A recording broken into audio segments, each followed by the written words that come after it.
What are we talking about today? Actually, it's your overwhelming comments from this most recent video, Is Omega Getting Stale? And then we're going to use our voices to pen an open letter to Omega.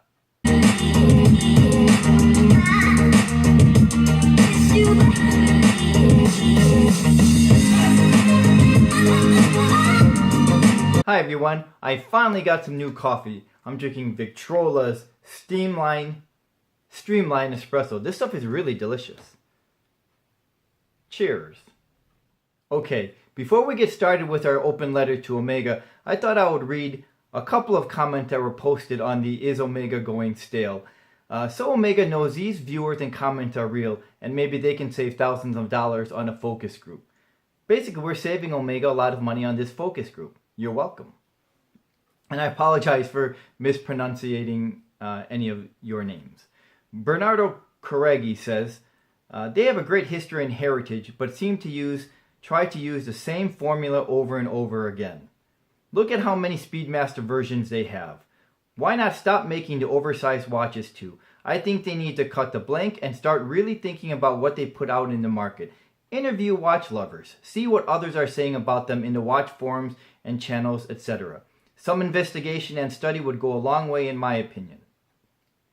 J.R. Reginald says, I don't care for all the Omega limited edition and special event watches. Omega makes entirely too many models. These are just snippets of what they're saying, but it's generally, we get the gist of what we're feeling. Or Jay Sykes. First, get rid of the sunglasses. Next, have clear categories. Entry level, mid, higher level. Don't have one model of watch with variations that cross categories. It only cheapens the watch. There are way too many models at too many different price points. So we get the gist. Basically, it's a near unanimous echoing of what was just said here. So Omega, are you listening? Now, here's our open letter to you.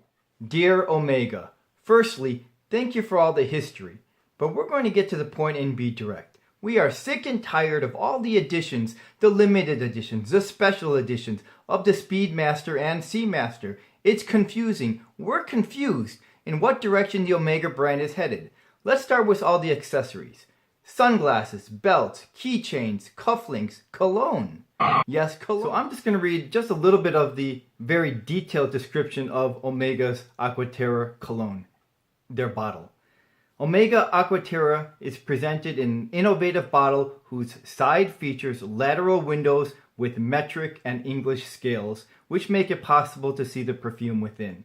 And it goes on, each bottle of Omega Aquaterra is delivered in a reusable microfiber pouch, which can be used to polish a watch face, jewelry, or glasses. Omega, you are spending a lot of time designing this bottle. We prefer you spend and invest that kind of time on a new watch for us. Please, Omega, introduce us to some newer watches instead of cologne bottles. Cologne. Your Aquaterra cologne. I don't know who wears it or let alone who would admit to wearing it.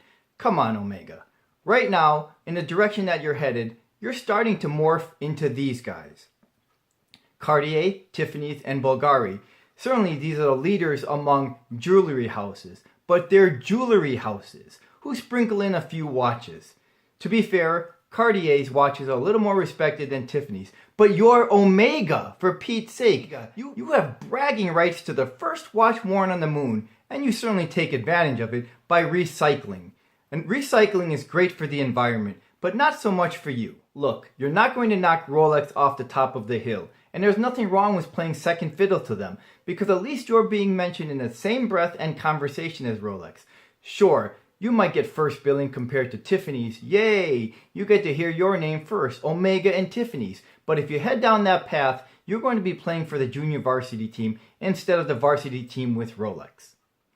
Right now, Rolex is doing everything well and you're not. So don't take being associated with Rolex for granted. Instead, accept it, embrace it, and get back to grassroots when your brand was truly respected with the Speedmaster, Seamaster, and Constellation. We're not saying to reinvest heavily in the Constellation, but in the Constellation's heyday, the Omega brand was a lot more respected. Another thing, Omega, let's take a look at all the faces and ambassadors you have representing your brand. There are a lot of faces here, most of whom I don't recognize, but that's okay. The point is, there are a lot. Just the same as there are a lot of your Speedmasters and Seamasters. Do you see where this is headed? You're clearly following a bad pattern of too much of a good thing. You're all over the place. It's time to refocus and regroup. The point of bringing up the spokespeople is not to determine which ones are effective at bringing in customers for you, but to get you to refocus and narrow things down. Genuine watch enthusiasts such as myself or all the viewers who watched the first Omega show are smart enough and savvy enough to recognize whether a celebrity wearing your watch is credible. In other words, if that celebrity has never been spotted wearing a watch until he became the face of your brand, well, that does nothing for us. However, there are some celebrities who are genuine watch fans because we've seen them with watches, they have nice watch collections, and they attend some of the watch shows. That's different. So how about adding these faces to your brand? Jason Bateman, Robert Downey Jr., Will Smith, Brad Pitt, or Michael Jordan, the GOAT. In fact, Jordan is a perfect example of the human Rolex. What we talked about earlier, playing second fiddle, it was never Magic and Jordan or Bird and Jordan. It was always Jordan and Magic or Jordan and Bird. The same as it's not Kobe and Jordan or LeBron and Jordan. It's always Jordan and Kobe, Jordan and LeBron. But being mentioned secondly to Jordan, it doesn't do anything to tarnish their legacies. In fact, it's very flattering to be mentioned in the same conversation as Jordan. It's the same thing, Omega. Don't worry about playing second fiddle to Rolex. You can still be great once again. So in conclusion, Omega, the purpose of this letter is because you're better than this, because you have the Apollo 11 moon landing locked up and in your corner, and because you're still a major player in the game. And we're not your haters and anti-Omega, just the opposite, which is why we're rooting for you to make these changes so Omega never has to one day use this ad. Not your father's Omega, because it'll be too late. Thank you.